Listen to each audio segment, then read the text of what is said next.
Chicken bells.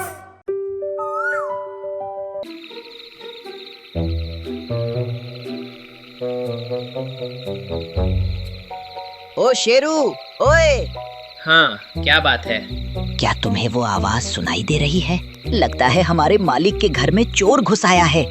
आया है तो आने दो, उससे मुझे क्या।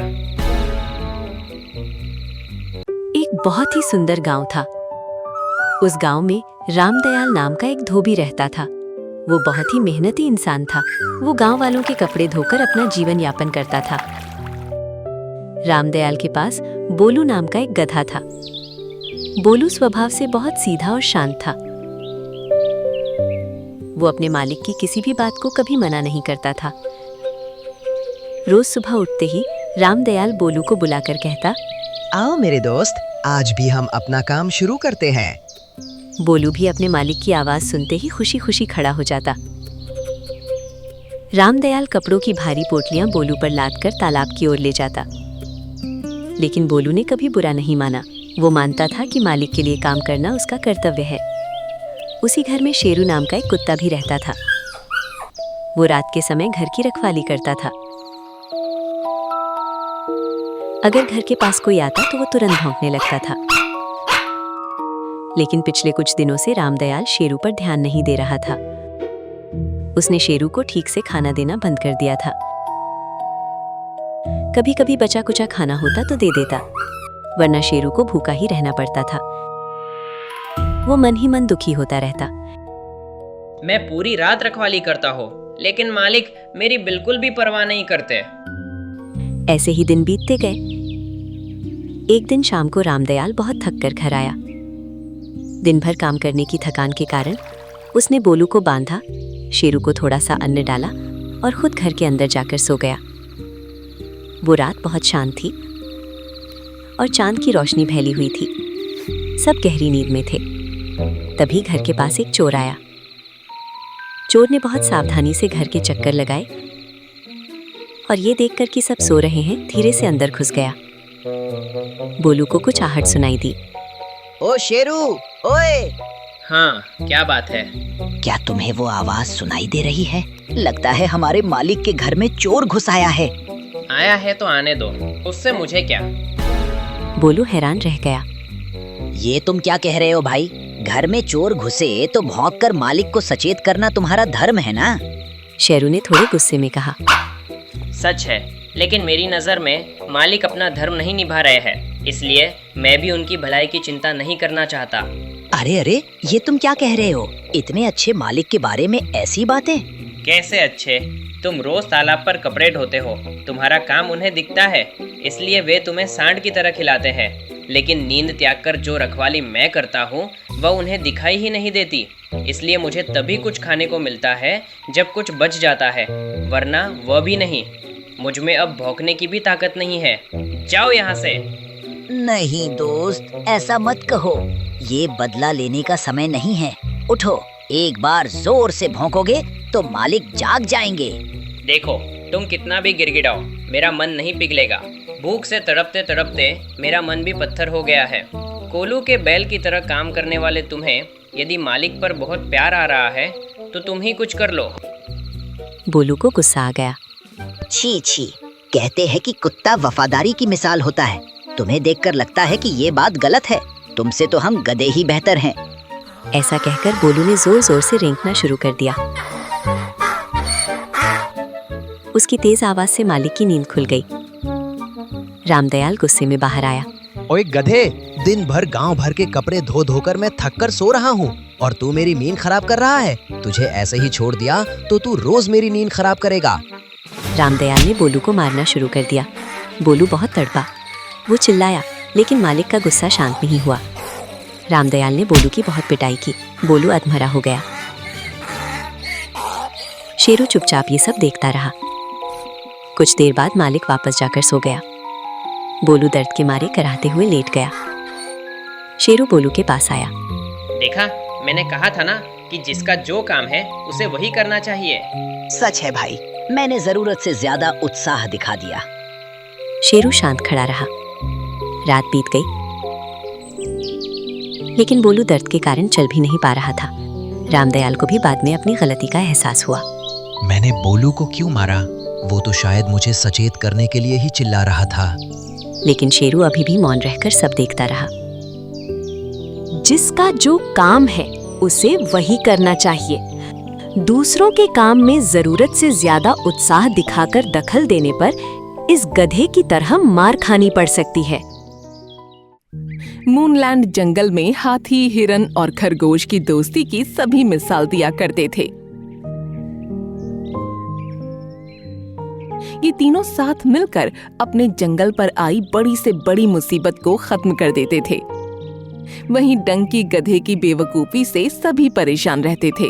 हाथी, हिरन और खरगोश, तुम तीनों की मेहनत और सूझबूझ की वजह से हमारे जंगल का पहाड़ी के नीचे वाला हिस्सा जो डंकी की वजह से बर्बाद हो गया था, अब वो फिर से हरा भरा हो गया है। हम बहुत खुशनसीब हैं कि हमारे जंगल में तुम्हारे जैसे जानवर मौजूद हैं। ये सुनकर सभी जानवर खुश हुए, लेकिन डंकी इस बात से अंदर ही अंदर चिढ़ रहा था। मुझसे बस एक छोटी सी गलती हुई थी, उस वजह से इन तीनों को तारीफें लुटने का मौका मिल गया। डंकी, तुमने गलती बहुत बड़ी की थी, इसलिए मैं तुमको 3 दिन के लिए जंगल से निकाल दे रहा हूँ। जी जी शेर खान, जैसा आप कहें, उसने ऊपरी दिल से कहा और फिर शेर खान के हुक्म के मुताबिक जंगल से बाहर निकल गया।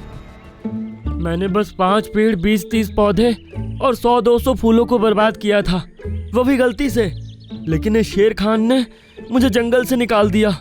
मन कर रहा है मैं शेर बनकर इस शेर खान को ही खत्म कर दूं। वो बड़बड़ाता हुआ दूसरे जंगल के अंदर आ चुका था। तभी उसने सामने एक अजीब नजारा देखा। एक खूबसूरत सा घर और उसके बाहर एक सियार खड़ा हुआ था। मैं अपने छोटेपन से बहुत परेशान हूँ। एक चूहे की जिंदगी बहुत मुश्किल होती है। अब आप मुझे जल्दी से एक बड़ा जानवर बना दीजिए। कोई बात नहीं, तुमने पूरे 3 महीनों तक मेरी हर बात मानी है। अब मैं तुमको इस छोटे से जीव होने की परेशानी से छुटकारा दिला देता हूँ। चलो इस जादुई घर के अंदर जाओ। ये सुन वो चूहा घर के अंदर चला गया। आब्राकाडाब्रा, ये चूहा अभी के अभी एक मेमना बनकर बाहर निकले। उसके इतना कहते ही घर के अंदर से मेमना बाहर निकला। वूहू, मैं तो एक मेमना बन गया। yippee! अरे वाह, ये तो कमाल का जादूगर लगता है। गधा जल्दी से भागकर उसके पास पहुंचा।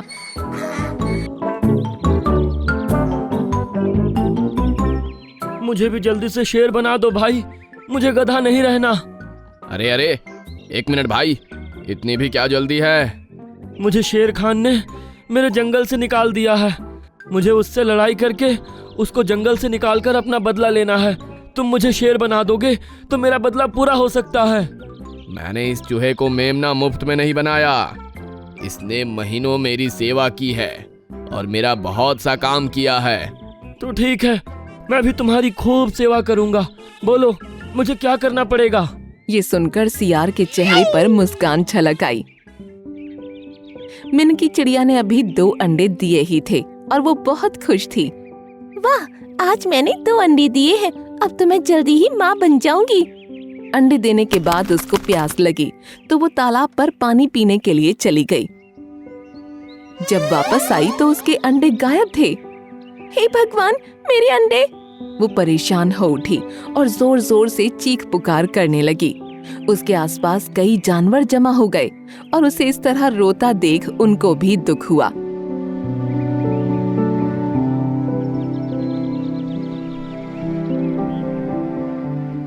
अगले दिन कालू भालू अपनी गुफा में बैठा हुआ था। उसके पास ही उसका बच्चा भी सो रहा था। बचाओ बचाओ, कोई है? अरे ये कौन मदद के लिए पुकार रहा है? कालू भालू उठकर आवाज की तरफ भागा और काफी दूर जाने के बाद भी उसे कोई नजर नहीं आया। पता नहीं कौन चीख रहा था। वो फिर से अपनी गुफा की तरफ चल दिया और वहां पहुंचकर उसने अपने बच्चे को गायब पाया तो उसके पैरों तले जमीन निकल गई। मेरा बच्चा! धीरे धीरे अब जंगल में हर जानवर के बच्चे और पक्षियों के अंडे गायब हो रहे थे, जिससे सभी बहुत परेशान थे।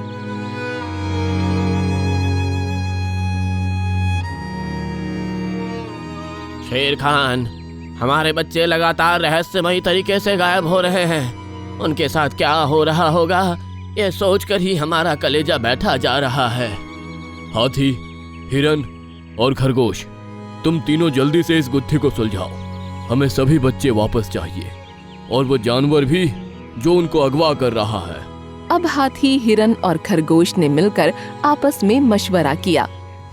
दोपहर के समय हिरनी माँ अपनी गुफा के बाहर बैठी थी और उसका बच्चा पेड़ की छाल पर बेखबर सो रहा था। इसके पापा तो सुबह से कहीं नजर नहीं आ रहे। उनको देख कर आती हूँ, कहीं किसी और हिरनी के पास तो नहीं बैठे। ये कहकर वो वहाँ से चली गई। अगले ही पल धीमे कदमों से गधा वहाँ आया। बस एक और बच्चा मुझे सियार को देना है, उसके बाद वो मेरा काम कर देगा। ये कहकर उसने छाल को अपने मुंह से पकड़ा और उसको आगे की तरफ घसीटने लगा। रुक जाओ डंकी! तभी हिरन, हाथी और खरगोश वहाँ आ पहुँचे। अरे तुम तीनों कहाँ से आ गए? हमने तुमको पकड़ने के लिए ये जाल बिछाया था और तुम आखिरकार फंस ही गए। इन तीनों ने डंकी को सभी जानवरों के सामने पेश किया। डंकी, जल्दी से बताओ कि गायब हुए बच्चे और अंडे कहाँ पर हैं, वरना अभी के अभी तुमको चीर फाड़ कर खत्म कर दूंगा। नहीं नहीं शेर खान, मैं अभी आप सभी को बच्चों के पास ले चलता हूँ। अब सभी जानवर डंकी के साथ उस दूसरे जंगल में पहुँचे, जहाँ सियार उस घर के पास ही खड़ा हुआ था। अरे अरे, ये क्या? एक बच्चा मंगाया था, ये तो पूरी बारात लेकर आ रहा है। अरे चिंकू सियार, तुम? चिंकू सियार? हाँ, ये चिंकू सियार है। इसने जंगल में हाहाकार मचा रखा था, इसलिए 5 साल पहले मैंने इसको हमेशा के लिए जंगल से निकाल दिया। अब देर मत करो, जल्दी से बताओ कि बच्चे और अंडे कहाँ पर हैं, वरना वो सब सुरक्षित है। वो सामने गुफा है ना, सब उसी के अंदर है। वो सभी अब गुफा की तरफ भागे और वहाँ उनको अंडे और बच्चे दोनों सुरक्षित नजर आए। मम्मी, मेरा बच्चा! मेरा प्यारा बेटा, शुक्र है कि तुम ठीक हो। सभी पक्षी और जानवरों ने अपने बच्चे और अंडे वापस पाकर सुकून की सांस ली। फिर शेर खान ने दोनों से सवाल किया। बताओ, तुमने ये सब क्यों किया? माफ करना शेर खान, मैं आपकी तरह शेर बनकर आपसे लड़ाई करना चाहता था, इसलिए मैंने इस सियार के कहने पर यह सब किया। और तुम सियार, जब तुमने मुझे जंगल से निकाला था तो मुझे बहुत गुस्सा आया था। मैं बस तुम्हें और तुम्हारे जंगल के जानवरों को परेशान देखना चाहता था, इसीलिए मैंने डंकी के सहारे बच्चों को अगवा करवाया। ओहो डंकी, तो तुमने शेर बनने के लिए इसका काम किया था ना? ठीक है, अब तो इसको तुमको शेर बनाना ही पड़ेगा। चलो सियार, इसको अभी के अभी शेर बना दो। ये मैं नहीं कर सकता, वो सब तो बस एक नाटक था। क्या कहा? नाटक था? हाँ, अभी तुमको दिखाता हूँ। ये कहकर उसने घर के अंदर झांककर आवाज लगाई। तुम दोनों बाहर आ जाओ। तभी चूहा और मेमना दोनों घर से बाहर निकले। डंकी, उस समय घर के अंदर मेमना पहले से ही मौजूद था और मैंने तुम्हारे सामने इस चूहे को अंदर भेजा। उसके बाद चूहा अंदर ही रुक गया था और मेमना बाहर आ गया था, जिससे तुमको ये लगा कि चूहा मेमना बनकर बाहर निकला है। अरे बाप रे, इस सियार ने तो मुझे गधा बना दिया। डंकी महाराज, शायद आप भूल रहे हैं कि आप पहले से ही गधे हैं। ये सुनकर गधे ने नजरें नीची कर लीं और सभी जानवर खिलखिलाकर हंस पड़े।